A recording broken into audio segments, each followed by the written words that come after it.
Akshita. Young India Talk Series organized by Yogi Youth Organization for Green India के आज के सत्र में आप सभी का तहे से स्वागत करती हूँ। आज के हमारे अतिथि वक्ता है एस.एन. सुब्बा राव जी और सुब्बा राव जी हमारे साथ जुड़ चुके हैं, तो सर मैं आपका भी स्वागत करती हूँ।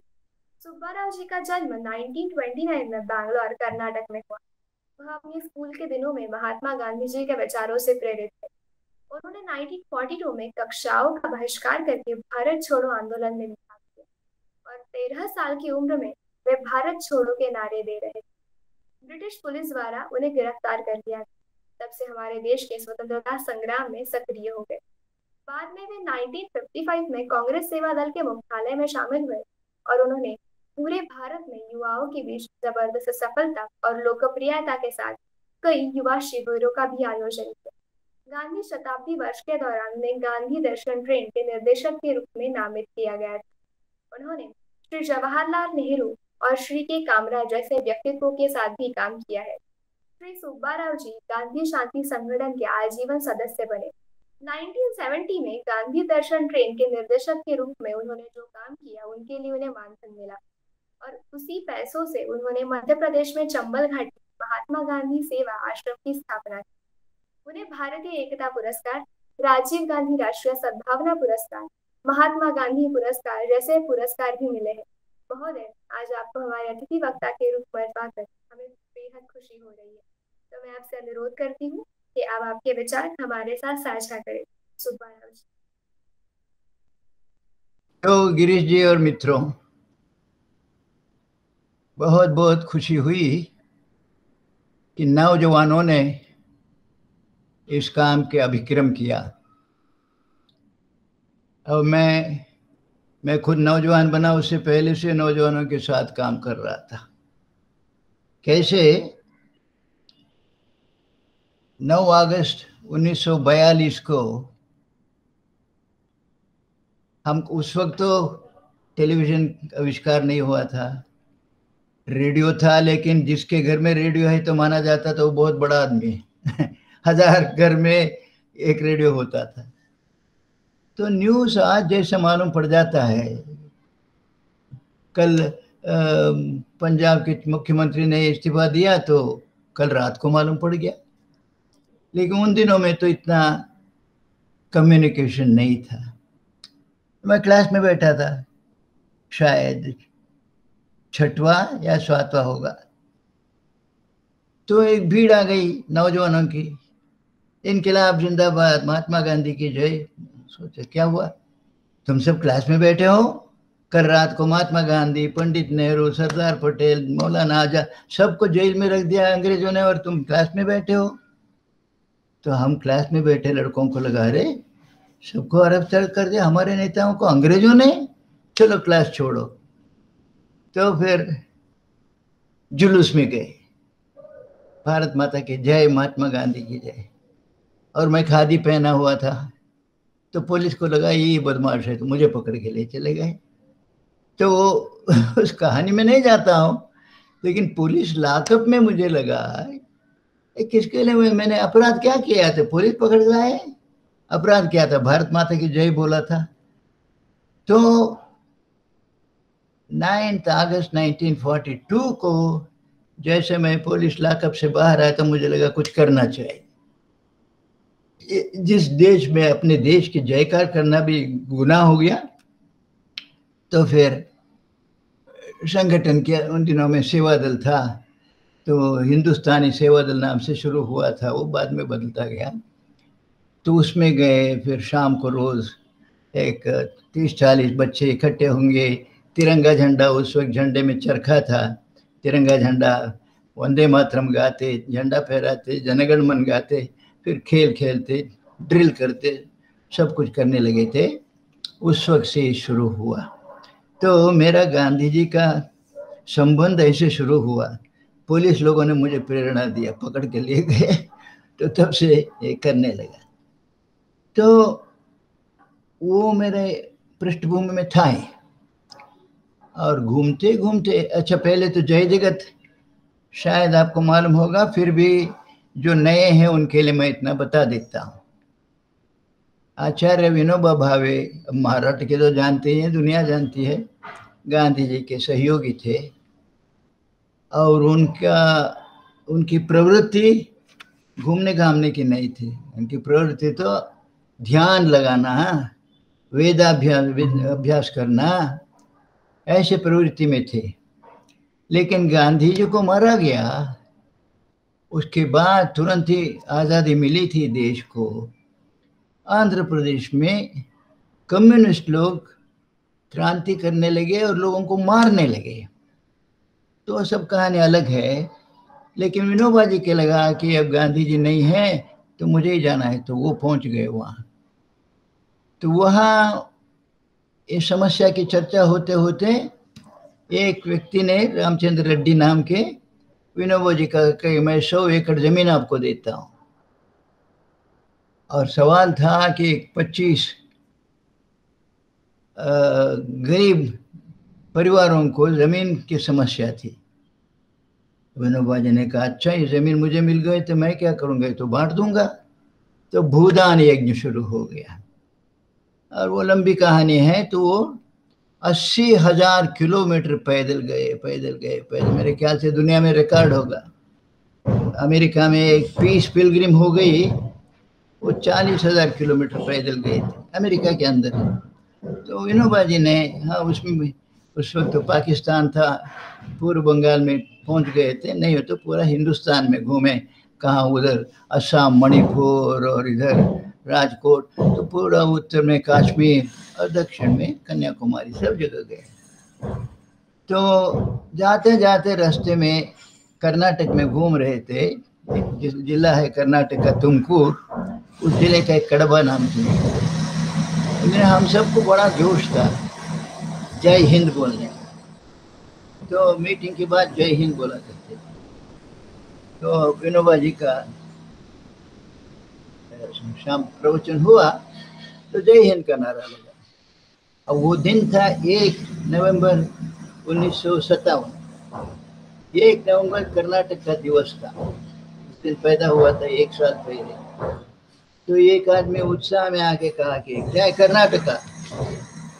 तब विनोबा जी खड़े हुए बोले, देखो मैं सोचता रहा कि जय हिंद छोटा पड़ता है, क्योंकि अब दुनिया छोटी हो रही है। महात्मा गांधी मुंबई से लंदन पहुंचे तो उनको महीना भर लग गया।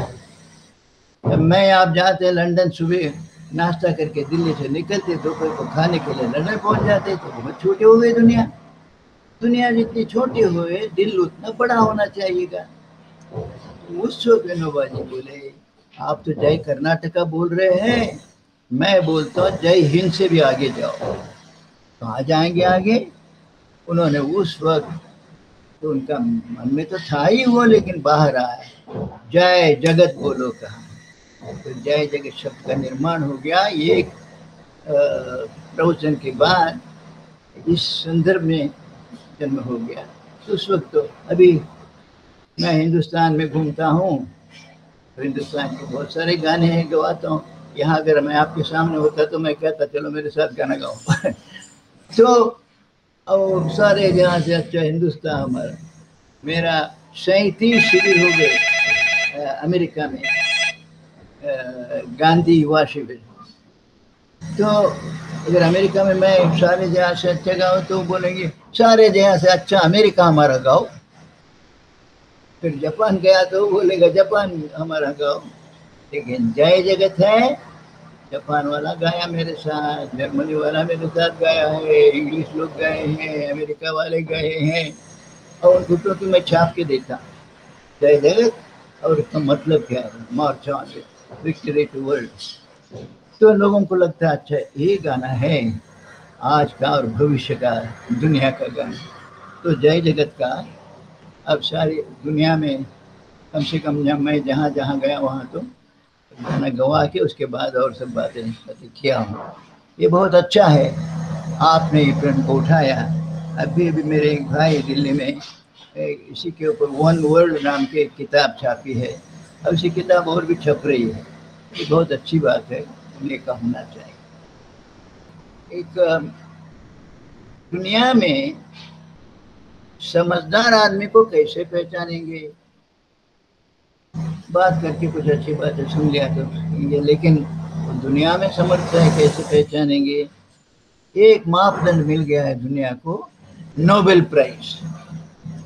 नोबेल प्राइज मिलता है तो बहुत बड़ा विचारवान है, समझदार है माना जाता है। एक नोबेल प्राइज मिला, प्रोफेसर अर्नोल्ड टोइनबे उनका नाम था। प्रोफेसर, आपकी लाइब्रेरी में देखो तो उनकी किताब मिलेगी, खास करके इतिहास की किताब। उनका माना जाता है सबसे अधिक इतिहास है प्रोफेसर अर्नोल्ड टोइनबी। तो नोबेल प्राइज मिला। स्वाभाविक था, पत्रकार और रेडियो वाला, टेलीविजन वाला सब घेरे प्रोफेसर टोइनबी को। साहब, आपका क्या संदेश है? अब टोइनबी ऐसे आदमी थे, पूरी दुनिया पता नहीं कितने बार घूम लिया होगा, और वो भी आज भारत आए, कल जापान पहुंच गए, परसों ऑस्ट्रेलिया गए, इस तरह से घूमा करता है। तो इतना ज्यादा घूमने के बाद आपका अनुभव क्या है? तो बड़े मजेदार अनुभव बताए।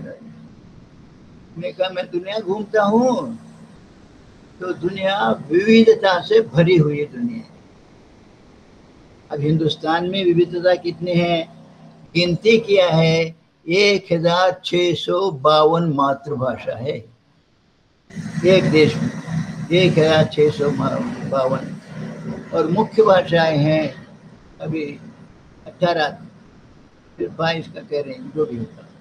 तो एक ही देश में 22 मुख्य भाषा है, तो दुनिया के 125 देशों में कितने होंगे? तो बहुत फर्क देखा बोलते हैं। कपड़ा देखा, कहीं कैसे पहनते हैं, अभी तो तालिबान का फोटो आ रहा है तो कैसे कैसे पहनते हैं तो कपड़ा देखो तो फर्क पड़ता है।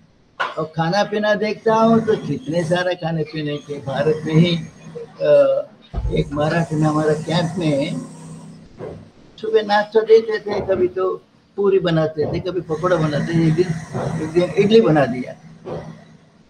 22 नौजवान थे कश्मीर के, और हमारे कर्नाटक के और तमिलनाडु के और पांडिचेरी, कुछ हो गया तो इडली बन गया, 10-10 खा गए। और कश्मीर के 22 लड़के सब मेरे पास लाए इडली को। भाई जी, क्या खाने की चीज है क्या? सारा फेंक दिया। तो तमिलनाडु वालों को बड़े मजेदार खाना मिला, तो कश्मीर वालों को जहर बना। तो हर बात में देखा कि इतनी विविधता भरी हुई है। सारी दुनिया में एक बात में मैंने देखा, एक समानता।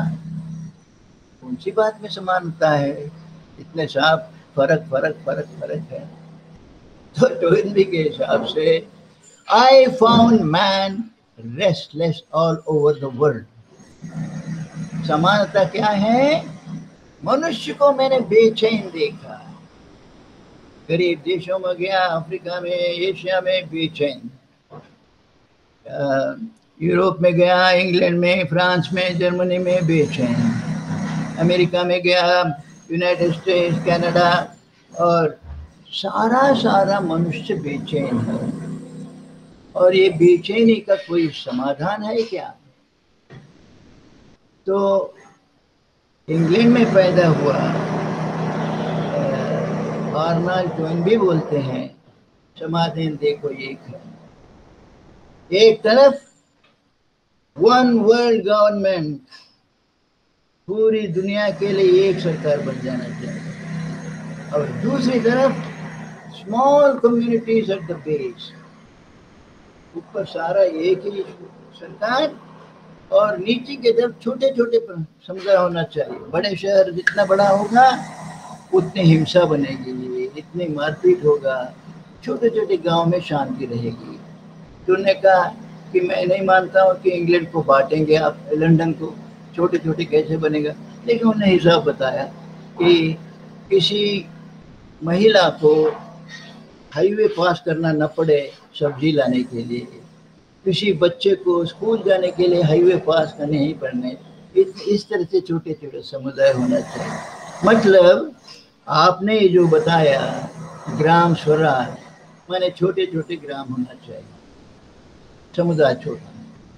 और जय जगत आपने बताया, टोइनबी बोलते हैं कि एक सारी दुनिया के लिए एक परिवार बनना चाहिए। तो आपकी भाषा प्रोफेसर टूइन भी बोले तो, लेकिन अब ये आसानी का बात नहीं है, पर प्रयास करते जाने का है, प्रयास करते जाने का। दो महान चिंतक हो गए दुनिया में जिनकी वजह से दुनिया का नक्शा बदला। एक तो कार्ल मार्क्स, कार्ल मार्क्स के कारण दुनिया बदल गई। अब तो सोवियत रशिया विघटन हो गए, सब हो गया, लेकिन आधार तो था उनका। और दूसरा सोचने वाले इसे महात्मा गांधी हुए। एक बहुत दोनों में फर्क था, विरोध था। एक तो बोलते थे अगर कुछ लोगों को बहुजन सुख के लिए थोड़े लोगों को मारना हो तो मार दो, तो गांधी जी कहते थे अगर मरना हो तो मुझे मरना, किसी और को मारना नहीं। कभी कितना बड़ा अंतर था। और उसी तरह कार्ल मार्क्स चाहते थे कि बड़े बड़े उद्योग हो जाए, फैक्ट्री हो जाए और मजदूरों का संगठन हो जाए, तो मजदूरों की राज हो जाए, आदि आदि आदि। और गांधी बोलते थे परिवार छोटा छोटा, फैक्ट्री बड़ा होना ही होना चाहिए, तकली चरखा होना चाहिए। लेकिन एक बात में दोनों की राय मिलती थी, Karl Marx, Mahatma Gandhi. Karl Marx के डास कैपिटल में लिखा है, मेरा कम्युनिज्म, साम्यवाद असली में आते जाए तो अंत में हो जाएगा, ultimately the state will विदर away.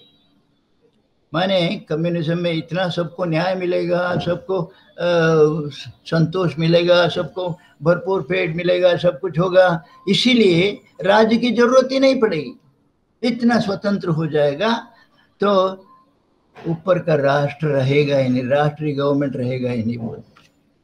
और महात्मा गांधी आजाद भारत का स्वरूप क्या होना चाहिए, उन्होंने कहा ए फेडरेशन ऑफ 700,000 सॉवरेन रिपब्लिक।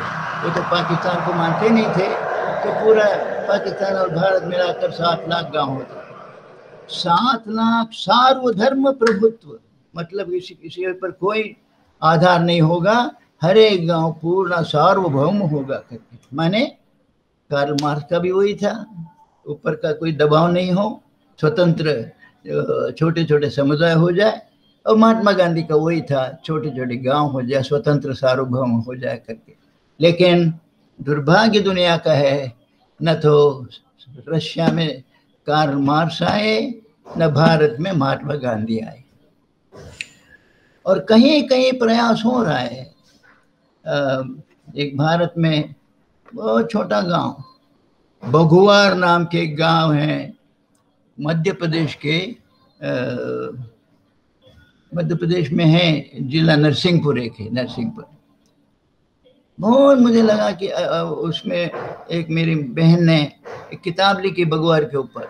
उसमें क्या लिखा है, स्वराज मुमकिन है।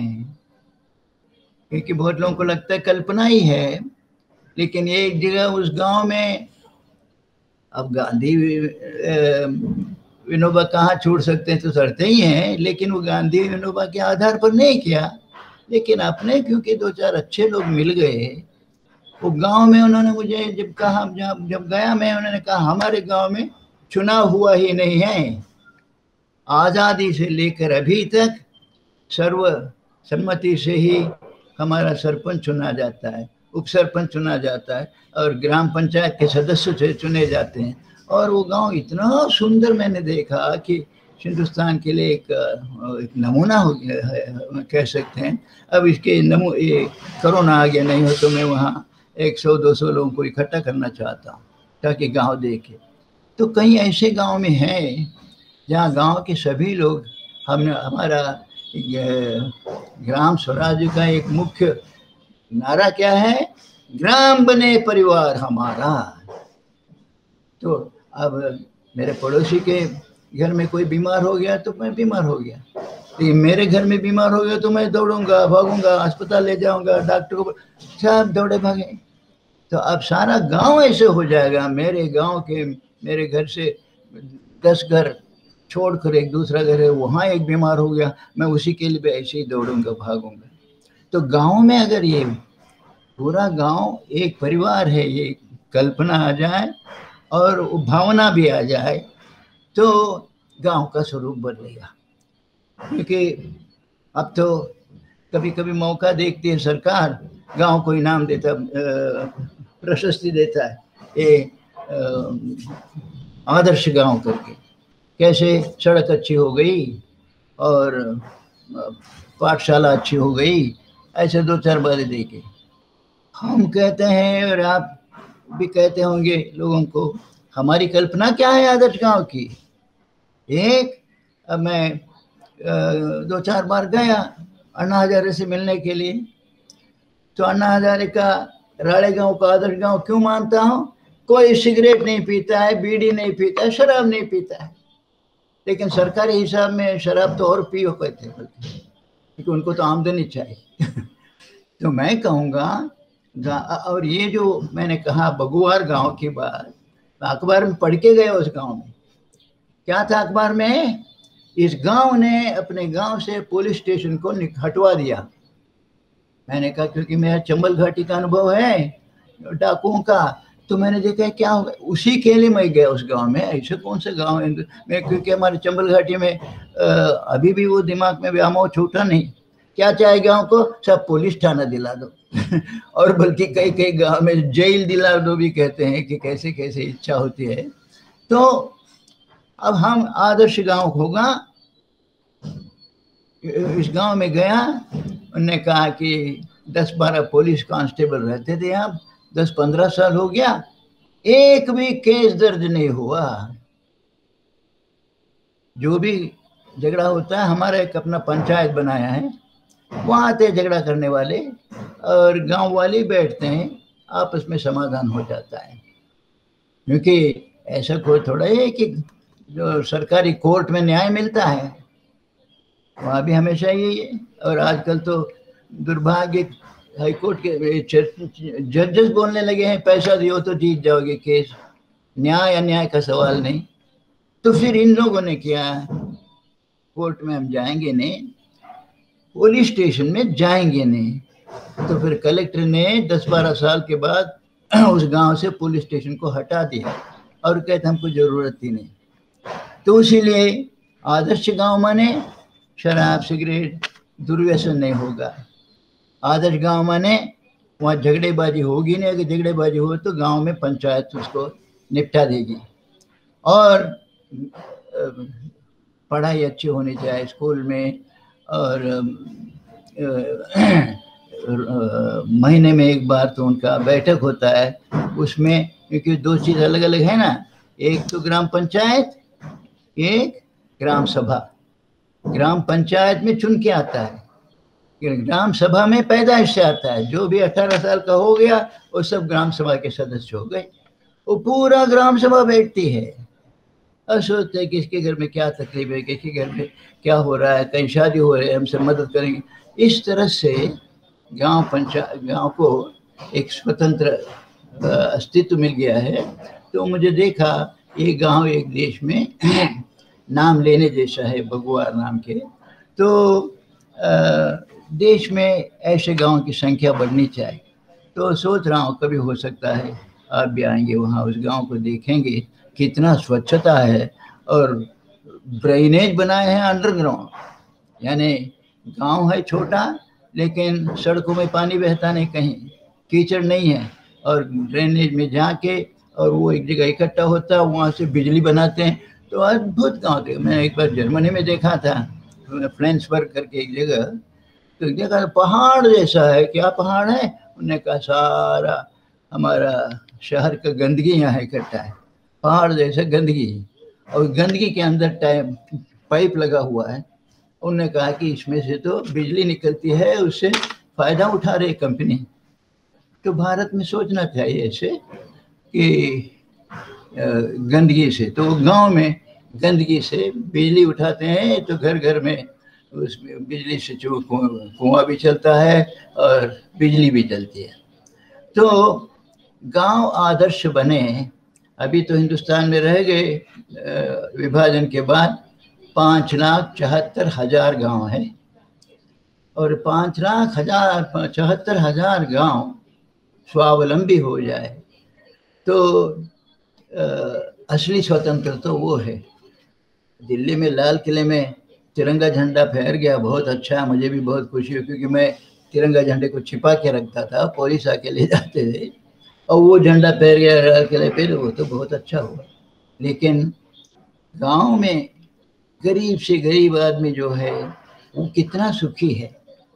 वो गांधी जी की कहावत तो सारी दुनिया जानती है, जब आपके दिमाग में कोई समस्या आ गई, मैं ये रास्ता जाऊं कि वो रास्ता जाऊं, तो सोचो आपके जीवन में सबसे ज्यादा परेशानी में, सबसे ज्यादा तकलीफ में जो व्यक्ति है उसको सामने लाओ और सोचो मेरा ये काम करने से उसका लाभ होगा कि वो काम करने से लाभ होगा, जिससे वो गरीब से गरीब को फायदा होगा वो काम करो।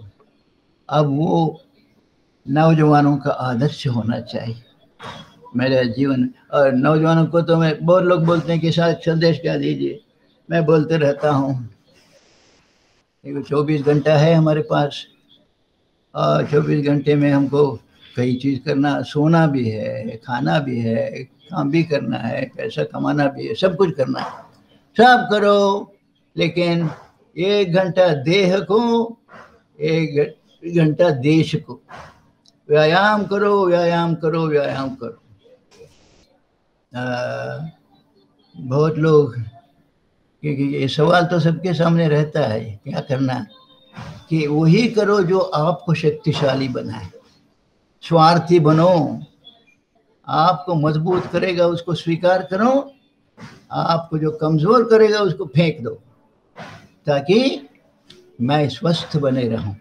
व्यायाम करो रोजाना, मुझे भी स्वस्थ रहना है और मेरी भारत माता भी स्वस्थ रहना है। तो भारत माता स्वस्थ रहेगी। अभी मैंने देखा ये कोरोना बीमारी जो आ गई, कई बातें हो गई, नौकरियां चली गई, और कई जगह तो हमारे मित्र खाना खिला रहे हैं लोगों को, भूखे लोगों को। लेकिन उसके साथ साथ एक दुर्घटना ये हुई है, देखा कि कई स्कूल बंद हो गए, छोटे बच्चों को पढ़ाने वाले नहीं। तो मैं 1 घंटा भारत माता को कहाँ खोजेंगे? ये सारे बच्चों को इकट्ठा करो। आपके क्षेत्र में कौन कौन बच्चा स्कूल नहीं जा रहा है, उसको इकट्ठा करो। लेकिन ये स्कूल 10 बजे आ गया और उसके बाद 5 बजे तक बैठा रहा, ऐसा मत करो, क्योंकि बच्चे माँ बाप की मदद भी करते रहे होंगे। इसीलिए बच्चों को सुविधा कब होगी? अब जैसे हमारे बिहार में शुरू हुआ था कि शाम को स्कूल होता था, शाम को जब गाय भैंस सब घर आ गए, उसके बाद 7 बजे से 8 बजे तक स्कूल चलाना, ऐसे स्कूल चलाना। तो हम सब लोग नौजवान सोचे 1 घंटा में व्यायाम कर लिया तो मेरा फायदा तो हो गया, लेकिन भारत माता मैं कहाँ खोजूं? गरीब बच्चा भारत माता, अनपढ़ बच्चा भारत माता, भूखा बच्चा भारत माता, उसकी सेवा करो तो भारत माता की सेवा होगी। तो 1 घंटा देह को, 1 घंटा देश को दीजिए। तो क्योंकि व्यायाम करने से शरीर ठीक रहे, वो तो बहुत जरूरी है ही, लेकिन किसी दूसरे की मदद करने से, सेवा करने से बहुत बड़ा आत्म संतोष मिलता है, वो और किसी चीज से नहीं मिलता है। इससे ऐसे संतोष मिलता है। जेब में पैसा है, आइसक्रीम खरीद के खा लिया, अच्छा लगा, लेकिन वो आत्म संतोष नहीं कहेंगे। तो आत्म संतोष है दूसरों की सेवा की, और उसमें मुझे आनंद मिला है। तो इस तरह से हम अपना व्यक्तित्व को हम सुधार रहे हैं। जहाँ तक गांधी जी की बात है, मैं खोजते रहता, क्योंकि हिंदुस्तान में बहुत जगह स्कूल कॉलेज में बुलाते हैं, और विषय क्या है? गांधी जी के आज के लिए उपयोगिता क्या है, वगैरह वगैरह वगैरह, रेलेवेंस ऑफ गांधी टुडे। इसे तो मैं, मेरा 37 शिविर चले अमेरिका में, अब 28वां भी हो गया, 38वां वाला, लेकिन मैं नहीं जा पाया। लेकिन वो जो 37 शिविर चला था उसी के आधार पर उन्होंने 38 कैंप भी चला दिया उन्होंने। मैं यहीं से कंप्यूटर से मदद करता रहा हूँ बच्चों से। तो मैं बार इतने 37 बार मैं गया अमेरिका, कभी तो कहाँ से गया, कभी तो कहाँ से गया, कभी शिकागो से गया, कभी सैन फ्रांसिस्को से, कभी अलग अलग जगह। तो न्यूयॉर्क तो सबसे बड़ा वहाँ एयरपोर्ट है, तो न्यूयॉर्क से तो कई बार जाना हुआ। एक बार न्यूयॉर्क पहुंचा, जो सबसे बड़ा एयरपोर्ट है वहाँ, 3 एयरपोर्ट है, उसमें सबसे बड़ा जॉन एफ कैनेडी एयरपोर्ट है। तो सामान लेने के लिए मैं खड़ा और थोड़ा इधर नजर पड़ा, देखता हूँ एकदम अमेरिका के न्यूयॉर्क के जॉन एफ कैनेडी एयरपोर्ट में बहुत बड़ा एक कैनवास है, उसमें देखो तो महात्मा गांधी बाएं तरफ चित्र लिखा हुआ है और दाहिने तरफ लिखा है बड़े बड़े अक्षर, एक एक अक्षर तो 6-7 फीट ऊपर होगा। क्या लिखा है? व्हाट मेड गांधी, गांधी प्रश्न चिन्ह लिखा है। किस चीज ने गांधी को गांधी बनाया, ये अमेरिका के एयरपोर्ट में देखने को मिला। थोड़े दूर पर अब्राहम लिंकन के बारे में भी लिखा था, लिंकन के जैसे दोनों का स्केच बनाया था, तो लिंकन का स्केच बनाया था, उसके बगल में क्या लिखा था? Failure failure failure perseverance. जो लिंकन जो जो काम करने गए वो सारा असफल ही रहे, उनकी शादी भी टूट गई, नौकरी नहीं मिली, ऐसा परसिवरेंस लिखा, लेकिन वो डटा रहा तो राष्ट्रपति बन गया। तो अमेरिका के राष्ट्रपति के लिए लिखा है और भारत के राष्ट्रपिता के लिए लिखा है व्हाट मेड गांधी गांधी। क्यों? पैदा हुआ तो कुछ भी नहीं था, स्कूल गया तो कुछ भी नहीं था, बल्कि क्लास में गए तो स्पेलिंग नहीं था, गलती किया, और कभी भी क्लास में फर्स्ट क्लास आए नहीं, मुश्किल से तो पास होते थे, कुछ भी प्रतिभा नहीं है। और ऐसा आदमी अंतरराष्ट्रीय हो गया। अंग्रेज लोग कहा करते थे sun never sets in our British empire, क्योंकि ऑस्ट्रेलिया में डूब रहा है तो कनाडा में पैदा हो रहा है, तो हमारे साम्राज्य में कभी सूरज डूबता नहीं बोलता करता था हेर चर्चिल। और ऐसे महासाम्राज्य को हटा दिया और सारी दुनिया को आज़ाद कर दिया। भारत के बाद तो 100 से ज़्यादा देश आज़ाद हुए, अफ्रीका में, दक्षिण अमेरिका में, एशिया में।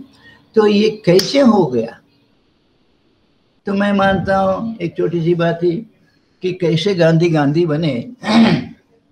जो बचपन में डरपोक था, कितना डरपोक है वो खुद ही बना है, आत्मकथा में लिखा है। मैं इस कमरे में बैठा हूँ, मेरे माता पिता बैठे हैं, बगल का कमरे में जाना पड़ा, छोटे छोटे कमरे बगल के, लेकिन मुझे डर लग रहा था, वहाँ अंधेरा है। मैं रंभा बहन को कह, रंभा बहन मैं अकेला जाने का डर लगता है, तुम साथ में आ जा।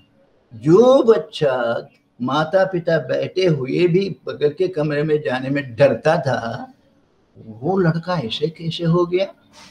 तो मैं मानता हूँ एक बार हमको लेना है, क्योंकि गांधी बोलते थे मैंने जो कि कोई जादू नहीं किया, मैंने जो कुछ किया सब कोई कर सकते।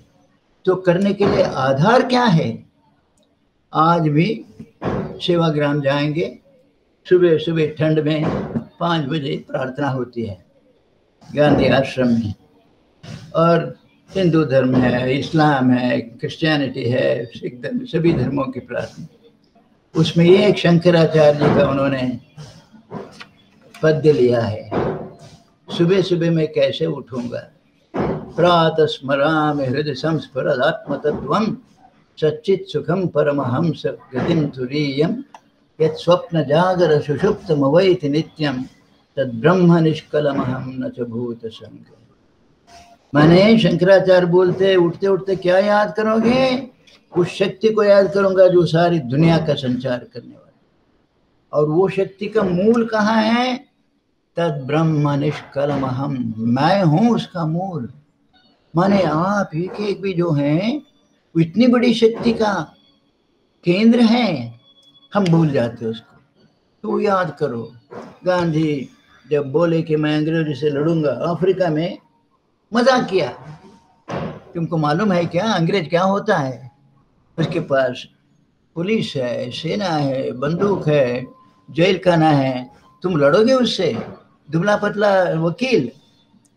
तो तब जो गांधी जी ने कहा कि पहले तो लड़ने का तो कहा, उसके में पहले तो उन्होंने अनुभव कहा, मुझे रेल से हटा दिया, गिरा दिया, तो लोग तो उसके लिए हंसे सब हिंदुस्तानी लोग, क्या नई बात बोल रहे हो, हमारे ऊपर रोज बनता है ये, हमको बेईमानी बेइज्जती होती है।